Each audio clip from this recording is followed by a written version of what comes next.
నమస్కారం city news కి స్వాగతం. ముందుగా ముఖ్యాంశాలు.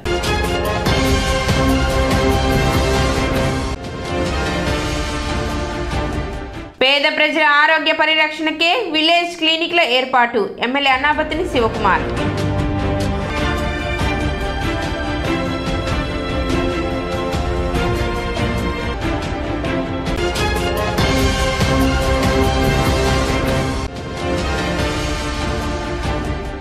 లోకేష్ జన్మదినోత్సవ వేడుకలను ఘనంగా నిర్వహించిన తెనాలి నియోజకవర్గ టీడీపీ శ్రేణులు.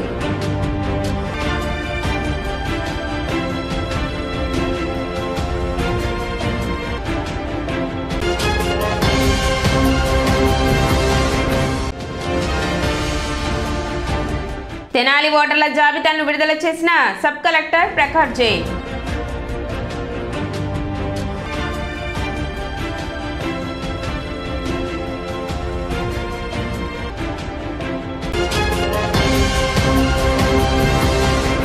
ఏపీపీఎస్సీ గ్రూప్ 2 ప్రిలిమినరీ పరీక్షపై అభ్యర్థులకు మాజీ ఎమ్మెల్సీ కేఎస్ లక్ష్మణరావు అవగాహన కల్పించారు. స్థానిక ఎన్జీఓ కళ్యాణ మండపంలో నిర్వహించిన ఈ కార్యక్రమంలో ఏపీపీ గ్రూప్ 2 ప్రిలిమినరీ పరీక్షలో భారతీయ సమాజం అనే విభాగాన్ని నూతనంగా సిలబస్లో చేర్చారని, ఈ విభాగం నుండి 30 మార్కులు రానున్నాయని తెలిపారు. ఈ విభాగంలో సిలబస్ ఏ విధంగా ఉందో వివరించారు.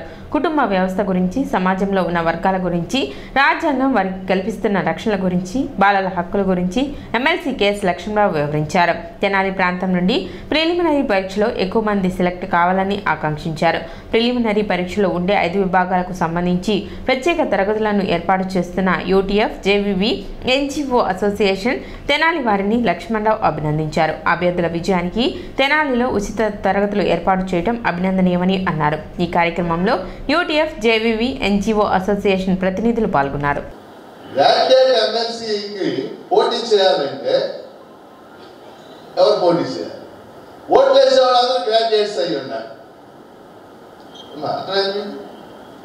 డిగ్రీ పూర్తి 3 ఏళ్ళు అయిన వాళ్ళందరూ గ్రాడ్యుయేట్ ఎమ్మెల్సీ ఎలక్షన్లో ఓటు వేయచ్చు. పోటీ చేసేవాళ్ళు గ్రాడ్యుయేట్ అవ్వక్కర్లా. చెప్పారు, అర్థమైంది మీకు? పోటీ చేసేవాళ్ళు భారతీయ పౌరుడే 30 ఏళ్ళ వయసు ఉంటే చాలు, నిరక్షరాజులైనా కాన్స్టిట్యూన్సీలో పోటీ చేయొచ్చు. చాలా మంది నన్ను అడుగుతారు, ఇది కరెక్టా సార్? కరెక్ట్ అంటారు. That is the beauty of the constitution. Beauty అంటే అర్థమైందా? రాజ్యాంగం యొక్క అందం అదే, అందరూ సమానం అంటున్నారు. ఈరోజు తెనాలిలోని ఎన్జిఓ కళ్యాణ మండపంలో మరి త్వరలో గ్రూప్ 2 ప్రిలిమినరీ ఎగ్జాము జరగనున్నది. ఈ సందర్భంగా మరి ఎన్జిఓ హోంలో సాయంకాలం 5:30 గంటల నుంచి 8:30 గంటల వరకు మన ప్రియతమ ఎమ్మెల్సీ గారు శ్రీ కేఎస్ లక్ష్మణరావు గారు ఈ ప్రిలిమినరీ ఎగ్జామ్లో ఉన్నటువంటి ప్రధాన విభాగమైన ఇండియన్ సొసైటీ గురించి బోధించడం జరిగింది. మరి ఇండియన్ సొసైటీకి సంబంధించి ఈ నూతనంగా ఏపీపీఎస్సీ ఒక విభాగంగా చేర్చడం జరిగింది. ఈ విభాగంలో 30 మార్కులు ఉన్నాయి. ఈ 30 మార్కులు రాజ్యాంగం బేస్ చేసుకుని ఉన్నటువంటి అంశాల మీద ఎక్కువగా రానున్నాయి. మరి ఈ విభాగానికి సంబంధించిన ప్రశ్నలు ఏ విధంగా రానున్నాయి, వాటిని ఏ విధంగా అభ్యర్థులు పూర్తి చేయవలసి ఉంది అనేటువంటి అంశాలని బోధించడం జరిగింది. గ్రూప్ 2కి సంబంధించి భారతీయ సమాజం అనే అంశం మీద ఈరోజు క్లాస్ జరుగుతూ ఉంది. గతంలో మన ఈ కార్యక్రమాలు ఇది 4వ కార్యక్రమం. గతంలో 3 కార్యక్రమాలు జరిగాయి. ప్రారంభ కార్యక్రమం కూడా లక్ష్మణరావు గారు గ్రూప్ 2 గురించిన అవగాహన కల్పించారు. ఆ తర్వాత మెంటల్ ఎబిలిటీ క్లాసు, ఆ తర్వాత మరి జాగ్రఫీ మీద క్లాస్ జరిగింది. ప్రజెంట్ భారతీయ సమాజం మీద క్లాస్ 4వ క్లాసుగా జరుగుతూ ఉంది. ఈ ప్రోగ్రాం అంతా కూడా యూటీఎఫ్, జన విజ్ఞాన వేదిక, ఎన్జిఓ అసోసియేషన్ సంయుక్త నిర్వహణలో జరుగుతూ ఉంది. మరి ఈ కార్యక్రమం పూర్తిగా ఉచితంగా జరుగుతుంది కనుక గ్రూప్ 2 ఏపీపీఎస్సీ ఎగ్జామ్కి ఎవరైతే సన్నద్ధులవుతున్నారో వారందరూ కూడా ఈ కార్యక్రమాలను వినియోగించుకొని వారు ఉద్యోగంలో విజయం సాధించడంలో దోహదపడతారని. పేద ప్రజలకు మెరుగైన వైద్య సేవలు అందించాలనే లక్ష్యంతో విలేజ్ క్లినిక్లను ఏర్పాటు చేయడం జరిగిందని శాసనసభ్యులు అన్నాబత్తిని శివకుమార్ పేర్కొన్నారు. 65 లక్షల వ్యయంతో అంగలగుదురు, పెదరావూరు గ్రామాలలో నూతనంగా నిర్మించిన విలేజ్ క్లినిక్ సెంటర్లను శాసనసభ్యులు అన్నాబత్తిని శివకుమార్ శిలాఫలకాలను ఆవిష్కరించి రిబ్బన్ కట్ చేసి ప్రారంభించారు. జగన్ ప్రభుత్వం పేద ప్రజల ఆరోగ్య రక్షణే ప్రథమ అజెండాగా పనిచేస్తూ వారికి మెరుగైన ఆరోగ్య సేవలు అందించే లక్ష్యంతో ప్రతి గ్రామంలో విలేజ్ హెల్త్ క్లినిక్లు ఏర్పాటు చేయడం జరిగిందని అన్నారు. ఆరోగ్యశ్రీని కూడా 25 లక్షలకు పెంచడం జరిగిందన్నారు. ఈ కార్యక్రమంలో పలువురు పార్టీ నాయకులు, కార్యకర్తలు, గ్రామ ప్రజలు పాల్గొన్నారు. సుమారు 20 లక్షల రూపాయలతో వెల్నెస్ సెంటర్ని ఓపెన్ చేసుకోవటం ఎంతో సంతోషంగా ఉంది. మన ప్రభుత్వం ప్రతి గ్రామంలో ఆ గ్రామ సచివాలయాన్ని, గ్రామంలో నివసించే ప్రజల యొక్క ఆరోగ్యాన్ని సంరక్షించే దానికోసం వెల్నెస్ సెంటర్స్ని, అలాగే గ్రామంలో ఉన్న రైతుల కోసం ఆర్బీకే కేంద్రాన్ని, పర్మనెంట్ ఇన్ఫ్రాస్ట్రక్చర్ని తీసుకొచ్చాం. ఈ సచివాలయ పరిధిలో నివసించే ప్రజలకి మెరుగైన వైద్యాన్ని గత ప్రభుత్వాలు చేయని విధంగా ప్రజల ఆరోగ్యం కోసం, మరి ముఖ్యంగా పేదవాడు, మధ్యతరగతి వాడు వారి ఆరోగ్యాన్ని కాపాడుకునే దానికోసం ఈ రాష్ట్ర ముఖ్యమంత్రి జగన్మోహన్ రెడ్డి గారు తీసుకొచ్చిన ఈ వెల్నెస్ సెంటర్స్లో మొత్తం ఎక్విప్మెంట్స్ని, అలాగే డాక్టర్స్ని, ఆ డాక్టర్స్ ఉండేదానికి వాళ్ళ క్వార్టర్స్ని, ఈ సచివాలయ పరిధిలో ఉన్న ప్రజల యొక్క టెస్టులు చేయటం కానీ, అలాగే వాళ్ళకు ఉచితంగా మందులు ఇచ్చేదానికి కానీ ఎక్విప్మెంట్తో పాటు స్టాఫ్ను కూడా ప్రతి వెల్నెస్ సెంటర్లో రిక్రూట్ చేయటం జరిగింది. ఏ చిన్న ఇబ్బంది వచ్చినా, ఏ చిన్న అనారోగ్యం ఏర్పడినా మీ అనారోగ్యాన్ని నయం చేసేదానికి ఈ వెల్నెస్ సెంటర్ ఎంతో ఉపయోగంగా ఉంటుంది. కేవలం 25 లక్షల ఆరోగ్యశ్రీ పెంచడమే కాకుండా ప్రతి హాస్పిటల్స్లో నాడు నేడు కింద అప్డేట్ చేసి ప్రతి హాస్పిటల్లో డాక్టర్స్ని, ఎక్విప్మెంట్ని, టెస్టింగ్ని, టెస్ట్ ల్యాబ్స్ని, ల్యాబ్ టెక్నీషియన్స్ని, మందులు ఉచితంగా ఇచ్చే కార్యక్రమం, ఆ మందులు కూడా నాణ్యమైన మందులు ఇచ్చే కార్యక్రమం, అదే కాకుండా ఇంటికే డాక్టర్ వచ్చే విధంగా తీసుకొచ్చిన ఘనత ఈ రాష్ట్ర ముఖ్యమంత్రి జగన్మోహన్ రెడ్డి గారు. అందుకే నేను కోరుతుంది, ముఖ్యమంత్రి జగన్మోహన్ రెడ్డి గారు ఈ రాష్ట్రంలో నివసించే పేదవాడి వల్ల, మధ్యతరగతి వాడి వల్ల వారికి మెరుగైన ఆరోగ్యాన్ని, అలాగే వారి అవసరాలు తీర్చడం కోసం గ్రామంలో సచివాలయ వ్యవస్థని, వాలంటరీ వ్యవస్థని, ఆ వాలంటరీ వ్యవస్థ ద్వారా సంక్షేమం అందించే దాంట్లో మన ప్రభుత్వం తీసుకొచ్చిన ఈ సంస్కరణలు ప్రజలందరికీ ఎంతో ఉపయోగపడతా ఉన్నాయి. దాన్ని గమనించి ఈ రాష్ట్ర ముఖ్యమంత్రి జగన్మోహన్ రెడ్డి గారిని ఆశీర్వదించమని చెప్పి ఇదే అంగగుర్తు గ్రామం నంబర్ 1 స్థానంలో అభివృద్ధి పథకాలు ఇచ్చామనడానికి ఇవన్నీ కూడా సాక్ష్యాలన్నీ ఉన్నాయి. మరి అదేవిధంగా ఈరోజు ఈ వెల్నెస్ సెంటర్ని దాదాపు 20 లక్షల రూపాయలు పెట్టి కూడా ఇక్కడ ఏర్పాటు చేసుకుని ఇక్కడ ఉన్నటువంటి అందరికీ కూడా మంచి ఆరోగ్యాన్ని ఇచ్చి నాణ్యమైన వైద్య సేవలు ఇచ్చే దాంట్లో కూడా మరి ముందంజలో ఉంటుంది. అదేవిధంగా అంగగుర్తుకు సంబంధించి కూడా ఆ సచివాలయం కూడా మరి తెనాలి గౌరవ శాసనసభ్యులు శివకుమార్ గారి నేతృత్వంలోనే ఏర్పాటు చేయడం జరిగింది. అదేవిధంగా ఇక్కడ ఉన్నటువంటి అంగగుర్తు సెంటర్ దగ్గర నుంచి కూడా మరి ఇక్కడ ఎస్సీ కాలనీకి సంబంధించి కూడా దాదాపు 1 కోటి రూపాయలతో నెంబర్ 1గా ఈ ఎస్సీ కాలనీకి రోడ్డు కూడా వేయించడం జరిగింది. తెనాలి పట్టణ తెలుగు యువత ఆధ్వర్యంలో నారా లోకేష్ జన్మదిన వేడుకలు ఘనంగా నిర్వహించారు. నందులపేటలోని యువత కార్యాలయంలో గణేష్ యూత్ అధ్యక్షులు వీరవల్లి మురళి ముఖ్య అతిథిగా కేక్ కట్ చేశారు.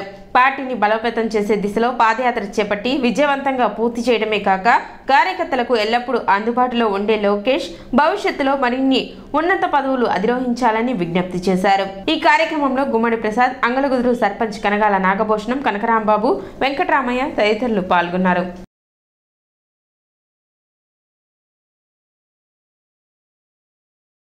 లోకేష్ గారి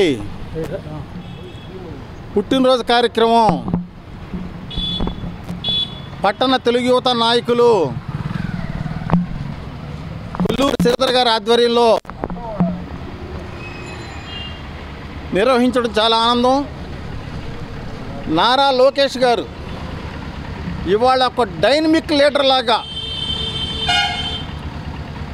ఇవాళ అధికార పార్టీ చేసేటటువంటి అరాచకాలను ఏదైతే ప్రజలకు హామీలు ఇచ్చి దొంగ హామీలతో అధికారంలోకి వచ్చిందో ఆ హామీలను ఎక్కడెక్కడ వైసీపీ విస్మరించిందో వాటన్నిటిని వెండగడుతూ ఎక్కడ కూడా అడుగంత కూడా వెనకడుగు వేయకుండా మనం చిత్తూరు దగ్గర నుంచి శ్రీకాకుళం వరకు ఏ విధంగా ఆయన ప్రయాణం చేశాడో మనం చూసాం. ఎందుకంటే ప్రజల యొక్క ఓటు ద్వారా అధికారంలోకి వచ్చిన ఏ వ్యక్తి అయినా సరే తెనాలి పట్టణ తెలుగు యువత మన కొల్లూరు శ్రీధర్ గారి ఆఫీస్ దగ్గర లోకేష్ బాబు గారి జన్మదిన వేడుకలు జరుపుకోవటం, దానిలో ఉన్న పార్టీ పెద్దలందరూ ఈ కార్యక్రమానికి ఇచ్చేయటం చాలా ఆనందదాయకం. లోకేష్ బాబు గారు పాదయాత్ర బిగిన్ అయిన దగ్గర నుంచి ప్రజలతో మమేకమవుతూ ప్రజల యొక్క కష్ట సుఖాలు తెలుసుకుంటూ గతంలో తెలుగుదేశం పార్టీ చేసిన అభివృద్ధి పనులు, ఇప్పుడు జరుగుతున్న పనులు చూసుకుంటూ బేరీజు వేసుకుంటూ ఎక్కడ నష్టపోయామో ప్రజలకు వివరిస్తూ ఈ జగన్మోహన్ రెడ్డి ఏ కులాలను ఏ మతాలను ఎక్కడెక్కడ వాడుకొని నాశనం చేశాడో అవన్నిటిని ప్రజలకు తెలియజేస్తూ రేపు రాబోయే రోజుల్లో మేము ఎలా డెవలప్మెంట్ చేయబోతున్నామో ఒక దిశాన్ని పాదయాత్ర చేయడం. మాజీ మంత్రి ఆలపాటి ప్రజా పాదయాత్ర 12వ రోజు కొల్లిపర మండలం కొత్తూరు లంక నుండి ప్రారంభించారు. ఎన్టీఆర్ మరియు అంబేద్కర్ విగ్రహాలకు పూలమాలలు వేసి నివాళులర్పించి పాదయాత్రను ప్రారంభించారు. లోకేష్ జన్మదినోత్సవాన్ని పురస్కరించుకొని పలు చోట్ల అభిమానులు ఆలపాటి చేతుల మీదుగా కేక్ కట్ చేయించారు. 20 కేజీల భారీ కేక్ ను కట్ చేసి లోకేష్ కు జన్మదిన శుభాకాంక్షలు తెలిపారు. కొత్తూరు లంక నుండి ప్రారంభమైన పాదయాత్ర అన్నవరపు లంక, దళితవాడ, అన్నవరం, గౌడపాలెం నుండి హనుమాన్ పాలెం వరకు కొనసాగింది. రాత్రి బస హనుమాన్ పాలెంలో చేయనున్నారు.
ఇప్పుడు ఒక చిన్న విరామం.